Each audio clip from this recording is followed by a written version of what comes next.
થોડા જ વરસાદમાં પણ આણંદના રસ્તાઓ પર પાણી ફરી વળે છે. તેના કારણે તળાવ જેવા દ્રશ્યો જોવા મળે છે. આજે સાધન લઈને નીકળેલા વાહન ચાલકોના કોઈ ભરોસો જ નથી. ક્યારે ઘરે પહોંચશે, રસ્તામાં શું થશે? બે ચાર પોતાના રોડ રસ્તાને છોડીને કોઈ રસ્તાઓનું ઠેકાણું જ નથી. આજની નવી પેઢીએ તો પહેલાંના તળાવો જોયા જ નથી, જેની ઉપર બિલ્ડિંગો, શોપિંગ કે સરકારી ગોટાળા થઈ ગયા અને અદૃશ્ય થઈ ગયા છે. તેથી દલા તલવાડી અને ઉપરા છાપરી ઘી ખીચડીમાં ઢોરીને મોટા માથા બની ગયેલા જૂના જોગીઓની ઉપર ક્યારેક તો રેલો આવવાનો જ છે.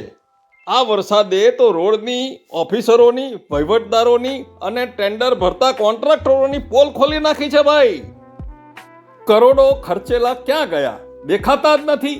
જૂના જમાનામાં રોડ 5-5, 7-7 વર્ષ સુધી ચાલતા હતા, પરંતુ હવે તો કોઈ ભરોસો જ નથી.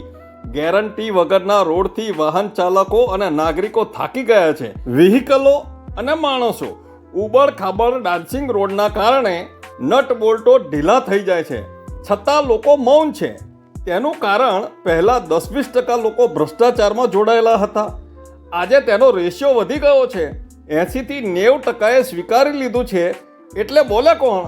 આ સવાલ ઊભો થયો છે. આ સાંભળીને તમે હજુ પણ જો મૌન રહેશો તો તમે પણ આ 80%માં આવી ગયા તે ચોક્કસ નક્કી છે. આપનો હરીશ બ્રહ્મભટ્ટ. વંદે માતરમ. ભારત માતા કી જય.